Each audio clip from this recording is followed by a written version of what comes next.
ciptaannya, wujudkan cinta, kasih, damai dan teladanmu. Bekerja demi kebesaran namanya, pelihara bumi dan isinya. Terpuji Tuhan karena kasih-Nya, dunia ikut bergembira. Terpuji Tuhan karena kuasa-Nya, bahagia, haleluya.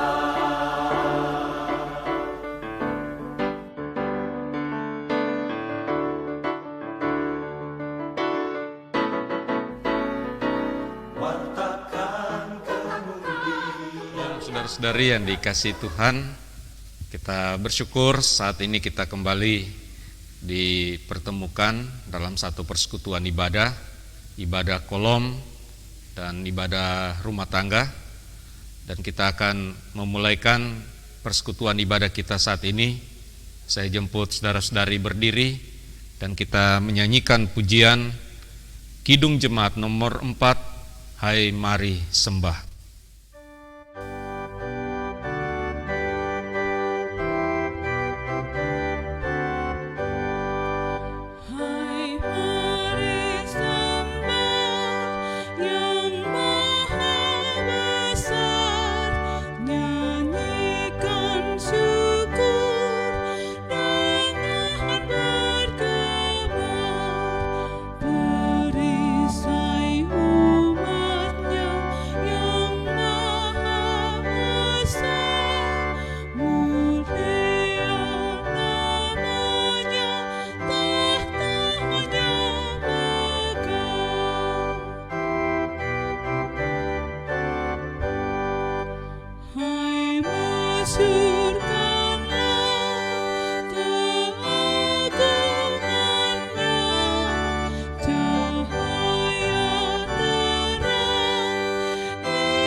Pertolongan kita adalah Tuhan Allah yang menjadikan langit dan bumi, yang setia untuk selama-lamanya dan yang tidak meninggalkan perbuatan tangannya.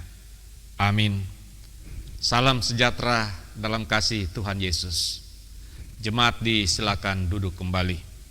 Kita menyanyi Kidung Jemaat nomor 17, Tuhan Allah hadir.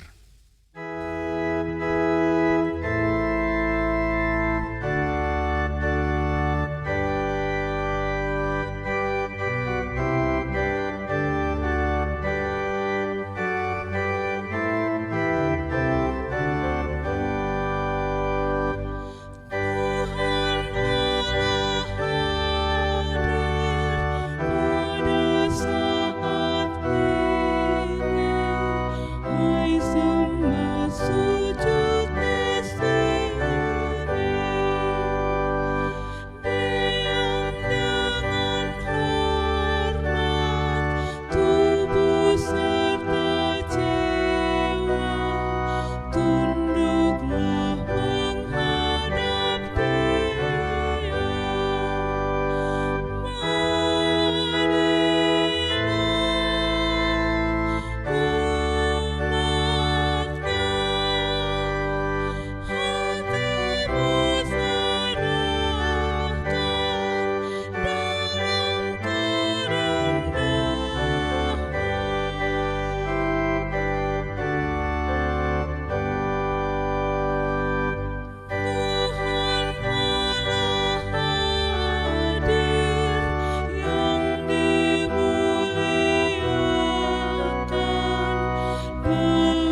Saudara-saudari yang dikasihi Tuhan, kita akan melandasi persekutuan kita dengan membaca dan mendengarkan serta merenungkan firman Tuhan.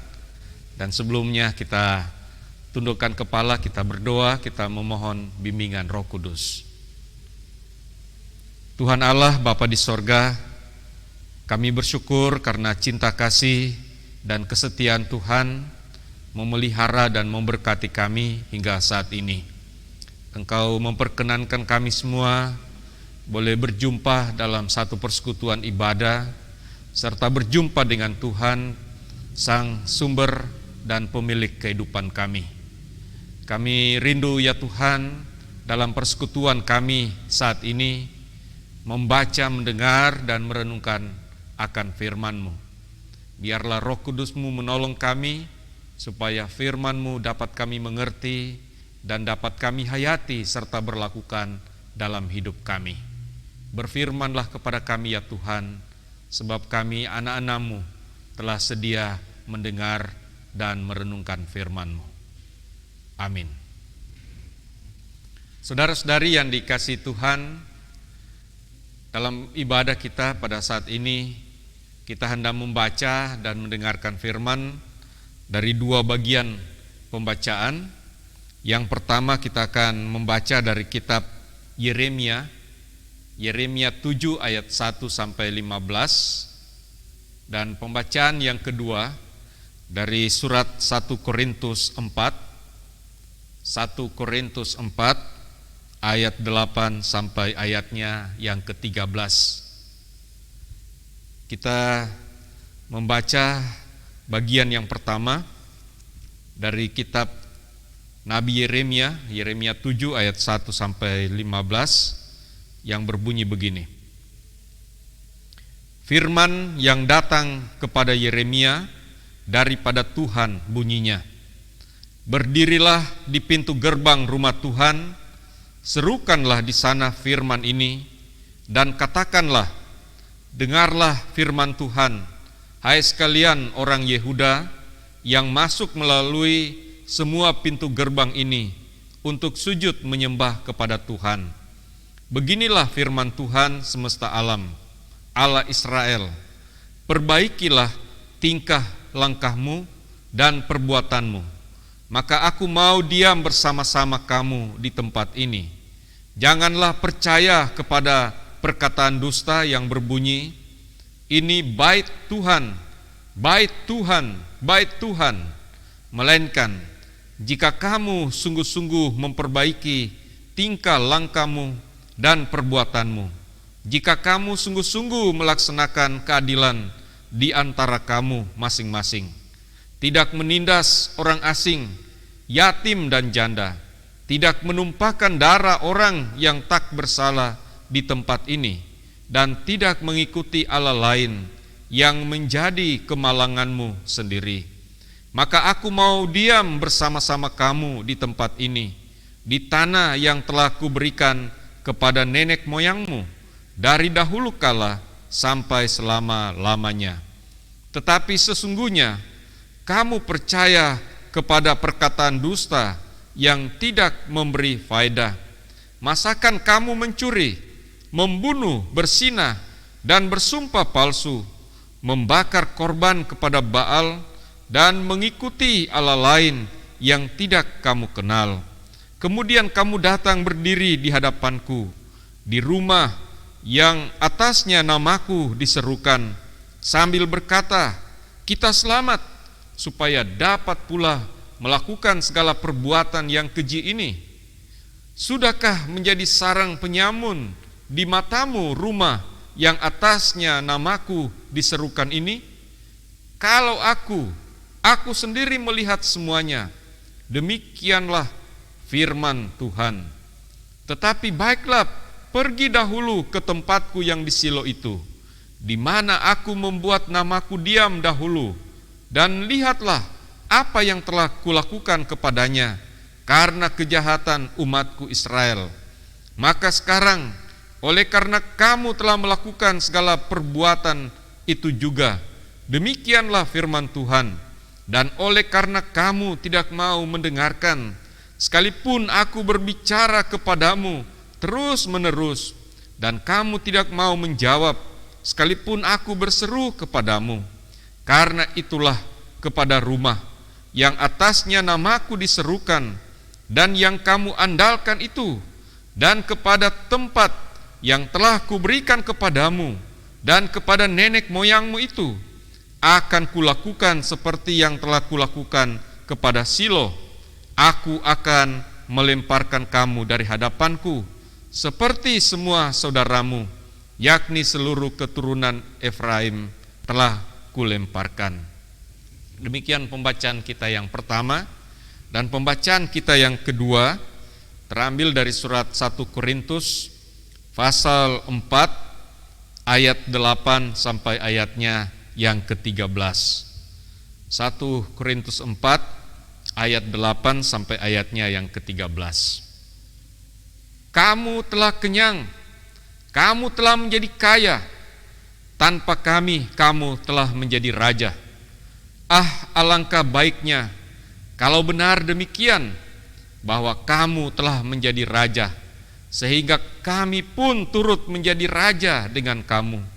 Sebab menurut pendapatku, Allah memberikan kepada kami, para rasul, tempat yang paling rendah, sama seperti orang-orang yang telah dijatuhi hukuman mati. Sebab kami telah menjadi tontonan bagi dunia, bagi malaikat-malaikat dan bagi manusia. Kami bodoh oleh karena Kristus, tetapi kamu arif dalam Kristus. Kami lemah, tetapi kamu kuat. Kamu mulia, tetapi kami hina. Sampai pada saat ini, kami lapar, haus, telanjang, dipukul dan hidup mengembara. Kami melakukan pekerjaan tangan yang berat. Kalau kami dimaki, kami memberkati. Kalau kami dianiaya, kami sabar. Kalau kami difitnah, kami tetap menjawab dengan ramah. Kami telah menjadi sama dengan sampah dunia, sama dengan kotoran dari segala sesuatu, sampai pada saat ini. Demikian, saudara-saudari yang dikasihi Tuhan, dua bagian pembacaan firman Tuhan yang kita sudah dengarkan bersama-sama. Tentu yang berbahagia kita sekalian yang mendengarkan firman Tuhan dan yang sedia memelihara firman Tuhan itu dalam hidup sehari-hari. Persekutuan keluarga yang dikasihi Tuhan Yesus Kristus, sebagai orang-orang percaya kepada Yesus, sebagai orang-orang Kristen, saya kira kita semua adalah orang-orang yang taat beribadah kepada Tuhan, orang-orang yang selalu mau mengikuti secara baik segala apa yang menjadi kewajiban kita sebagai orang-orang yang percaya kepada Tuhan, sebagai orang Kristen. Tetapi sebagai orang Kristen, saudara-saudari, saya kira tidak hanya sekedar kita sudah dibaptis, kita sudah disidih, atau kita mengikuti kewajiban-kewajiban sebagai orang Kristen, terutama untuk beribadah, baik ibadah hari Minggu, beribadah bersama dengan segenap jemaat, walaupun dalam masa pandemi COVID-19 saat ini, ibadah-ibadah kita selalu penuh dengan sesak, selalu banyak yang datang beribadah. Ini tentu sesuatu yang luar biasa yang kita boleh wujudkan di dalam hidup kita, juga dengan mengikuti ibadah kolom, ibadah rumah tangga seperti ini, walaupun secara daring di rumah kita saja, tetapi kita tetap melaksanakan kewajiban kita untuk boleh beribadah. Tetapi sebagai orang-orang Kristen tidak cukup hanya sampai di situ. Kehidupan kita sebagai orang yang percaya, tetapi ketaatan dan kesetiaan kepada Tuhan itu harus di dalam seluruh kehidupan kita sebagai orang-orang Kristen. Jadi bukan hanya ketika kita beribadah, ketika kita masuk gereja atau mengikuti ibadah-ibadah kolom atau rumah tangga atau pelka-pelka, baru kita bisa menjadi orang Kristen atau disebut sebagai orang Kristen. Sekali lagi, Tidak cukup apabila seorang percaya kepada Tuhan hanya sampai seperti itu. Ada begitu banyak kali orang-orang Kristen seolah-olah membagi ruang kehidupannya. Kalau di gereja dia saleh, tetapi kalau di luar gereja dia salah. Kalau di dalam gereja dia kelihatan begitu taat dan setia, dia boleh melaksanakan kewajiban sebagai orang Kristen, tetapi di dalam pergaulan hidup sehari-hari, dalam segala aktivitas kehidupannya di tengah-tengah masyarakat seringkali jauh daripada ketaatan dan kesetiaan kepada Tuhan, jauh daripada apa yang menjadi kehendak Tuhan di dalam hidup mereka. Nah, saudara-saudari yang dikasihi Tuhan Yesus Kristus, dalam bagian pembacaan kita yang pertama dari Yeremia pasal 7 tadi, di sana kita mendengar bagaimana Nabi Yeremia diutus Tuhan untuk menegur, untuk mengingatkan kepada umat Allah pada zamannya bahwa mereka itu sudah tidak berjalan atau tidak mengikuti kehendak Tuhan dengan taat dan setia. Sekalipun sebenarnya dalam kehidupan ritual, dalam kehidupan beribadah, mereka itu tidak pernah lalai, tidak pernah abai. Mereka mengikuti semua aturan-aturan atau ibadah-ibadah secara ritual. Mereka pergi ke bait Allah, mereka melaksanakan korban-korban dan seterusnya. Wah, luar biasa kelihatannya sebagai umat Allah. Tetapi di dalam hidup sehari-hari ternyata mereka itu adalah orang-orang yang banyak kali melakukan hal-hal yang jahat di mata Tuhan. Mereka melakukan hal-hal yang bertentangan dengan kehendak Tuhan.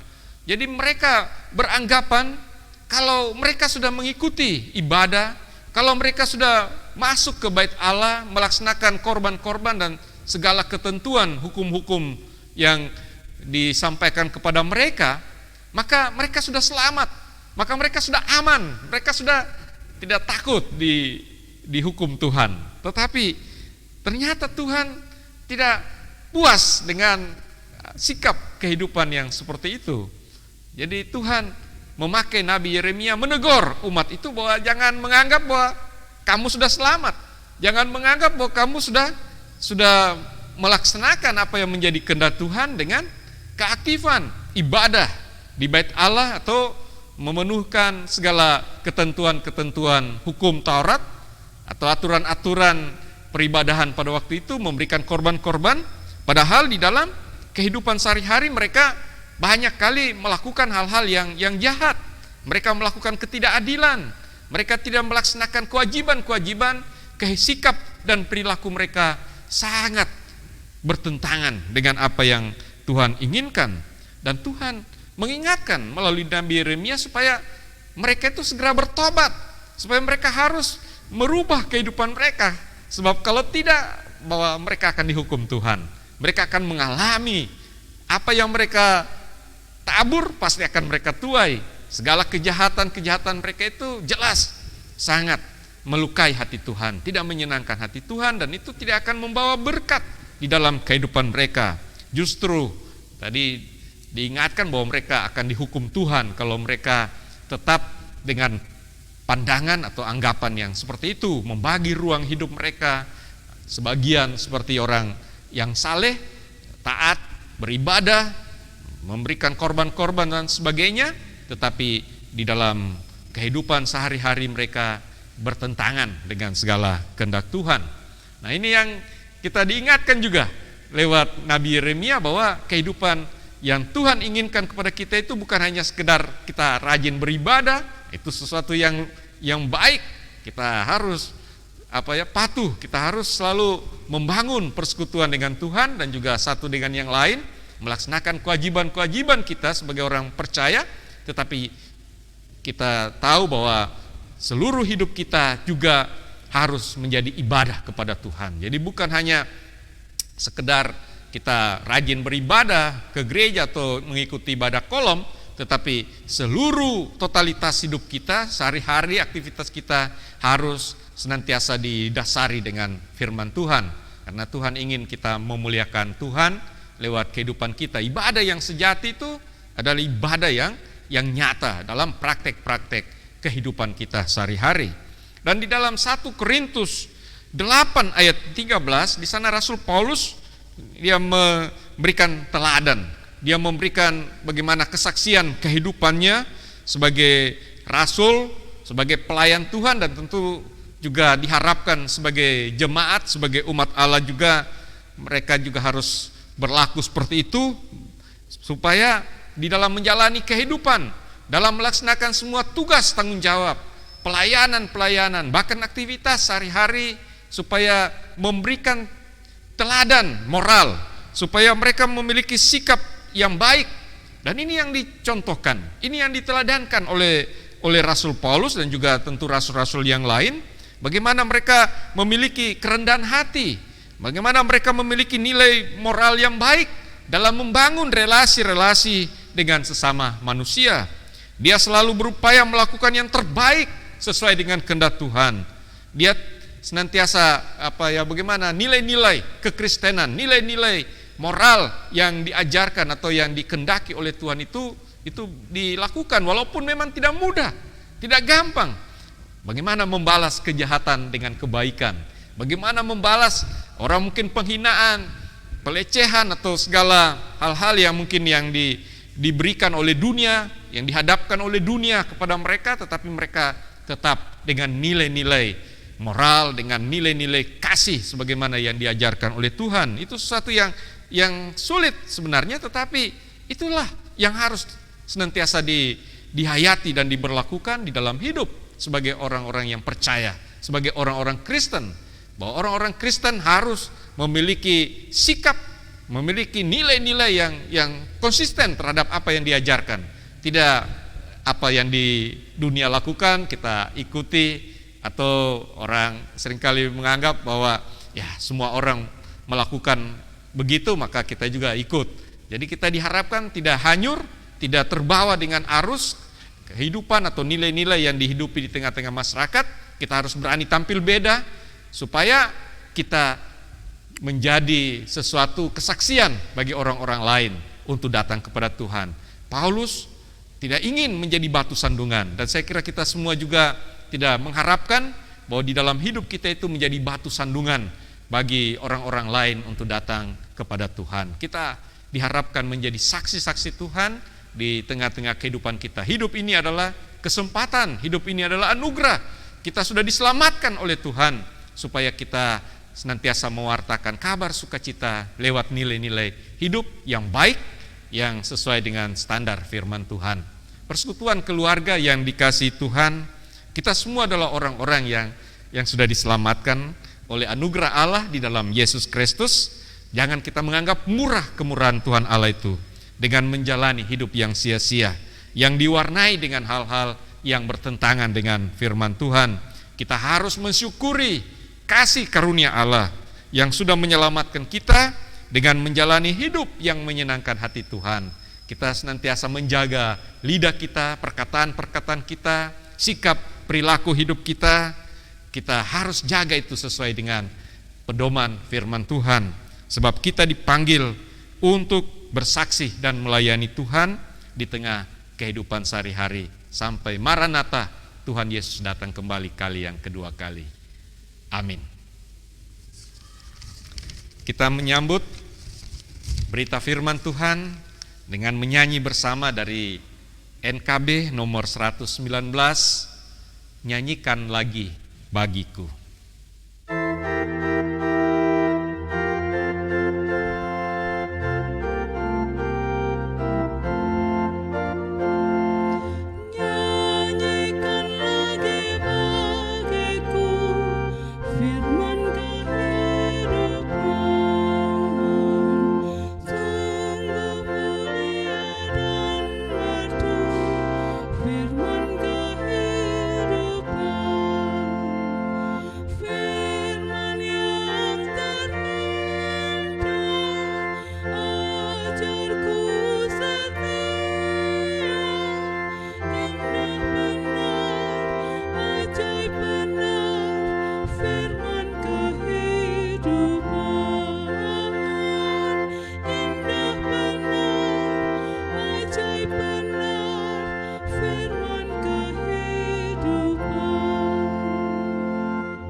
Saudara-saudari yang dikasihi Tuhan, sekarang saatnya bagi kita mensyukuri akan segala pemeliharaan dan berkat Tuhan dan juga firman yang sudah diberitakan di tengah-tengah kita. Semoga itu memberikan kesegaran di dalam jiwa kita, hidup kita boleh menjalani hidup sebagai umat yang percaya, yang diberkati untuk juga menjadi berkat. Dan kita akan memberikan persembahan syukur kita kepada Tuhan sambil kita mengingat firman Tuhan yang terdapat di dalam 2 Korintus pasal 9. Kita membaca dari ayat 7 sampai 8. Firman Tuhan berbunyi begini: Hendaklah masing-masing memberikan menurut kerelaan hatinya, jangan dengan sedih hati atau karena paksaan, sebab Allah mengasihi orang yang memberi dengan sukacita, dan Allah sanggup melimpahkan segala kasih karunia kepada kamu, supaya kamu senantiasa berkecukupan di dalam segala sesuatu dan malah berkelebihan di dalam pelbagai kebajikan. Sambil kita memberikan persembahan, kita menyanyi dari NKB nomor 126, Tuhan memanggilmu.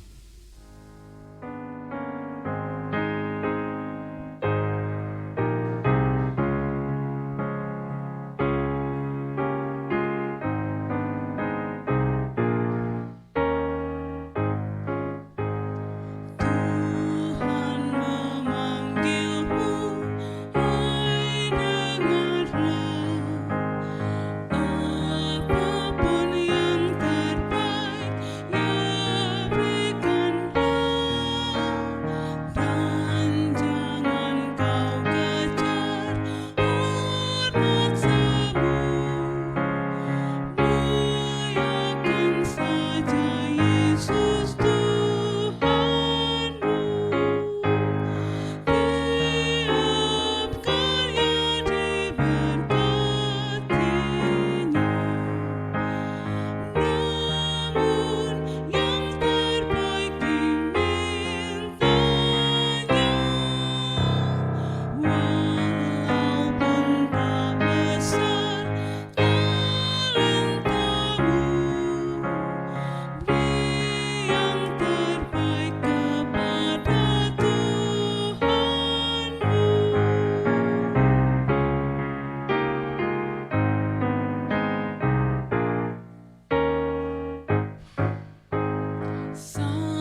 Saudara-saudari yang dikasihi Tuhan Yesus Kristus, mari kita membawa segala sukacita, syukur, tetapi juga permohonan kita kepada Tuhan Allah Bapa yang baik bagi kita sekalian yang senantiasa memberkati kita. Dan mari kita berdoa. Ya Tuhan Allah, Bapa di sorga, Bapa yang baik, Bapa yang senantiasa menyertai, memelihara, dan memberkati kehidupan kami. Kami bersyukur ya Tuhan, kami boleh beribadah pada saat ini, dan kami yakin Tuhan hadir, Tuhan sudah memberkati kami lewat puji-pujian, lewat firman Tuhan yang sudah diberitakan di tengah-tengah kami. Kami memohon selalu Roh Kudus-Mu membimbing, menolong, dan memampukan kami, supaya kami bukan hanya menjadi pendengar firman, melainkan menjadi pelaku-pelaku kebenaran di dalam hidup sehari-hari.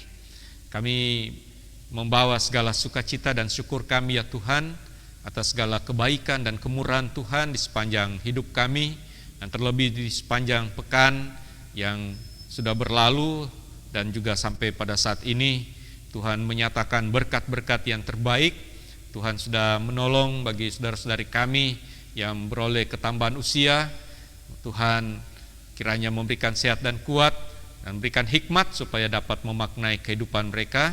Tuhan juga sudah memberikan berkat-berkat, sekalipun di tengah masa pandemi seperti saat ini, kami tetap boleh menikmati kehidupan yang diberkati oleh Tuhan. Kami mungkin tidak berlimpah, tetapi kami selalu merasa cukup dengan berkat-berkat Tuhan.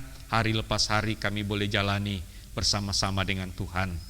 Biarlah ya Tuhan segala syukur kami di hadirat-Mu, Tuhan akan menyempurnakannya. Dan Tuhan akan selalu menuntun kami di tengah-tengah berbagai pergumulan hidup sehari-hari.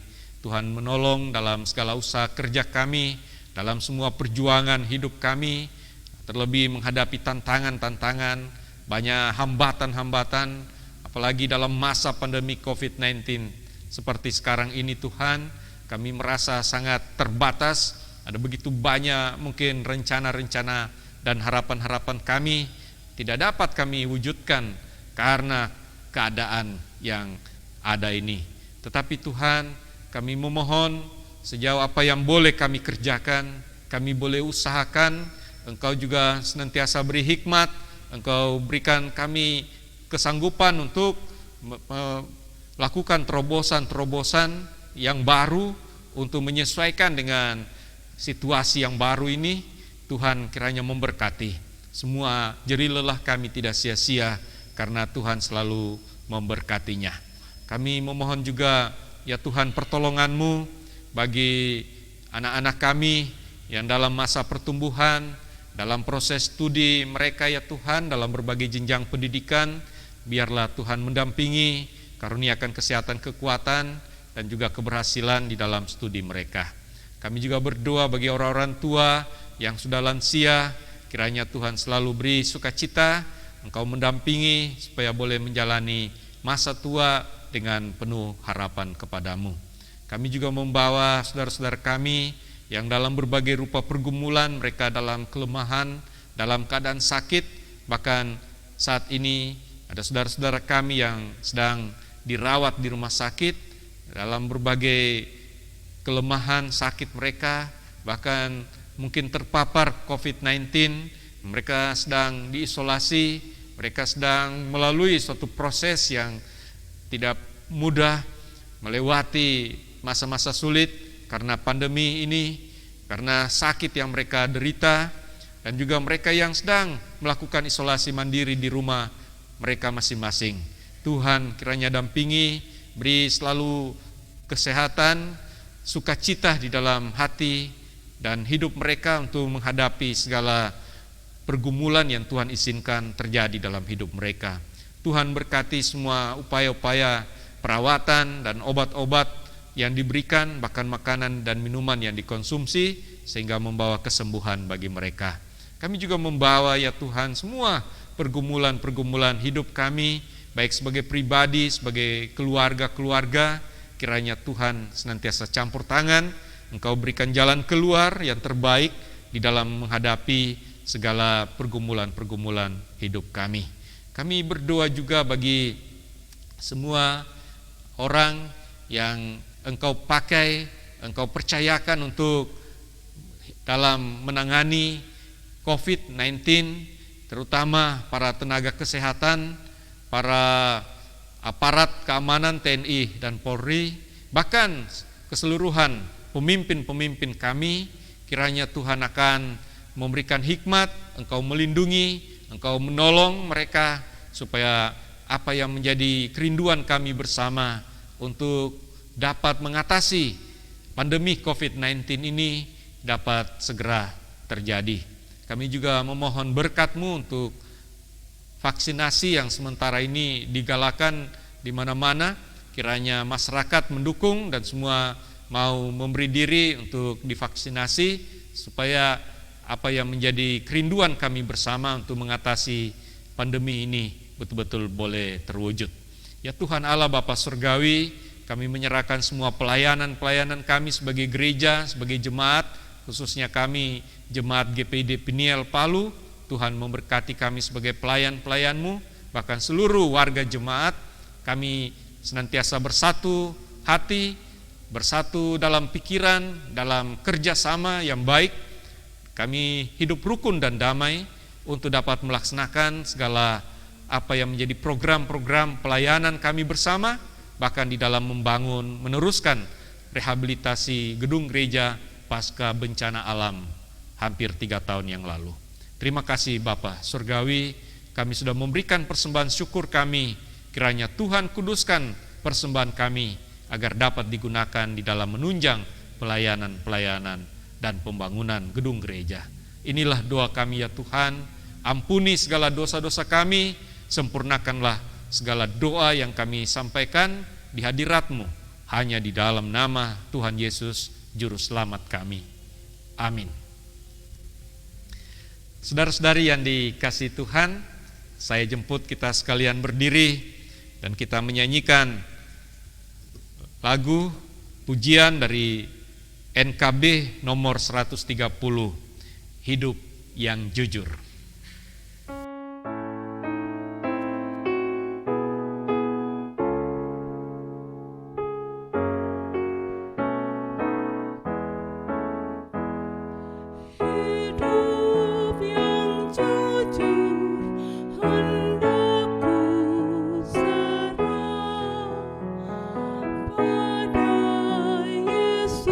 Ku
Hiduplah selalu dalam persekutuan dengan Tuhan Allah, lakukanlah firman-Nya, maka Dia berjanji akan menyertai kita.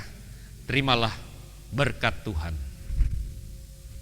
Diberkati dan dilindungilah saudara-saudari oleh Allah yang Maha Kuasa, Bapa, Anak, dan Roh Kudus. Amin.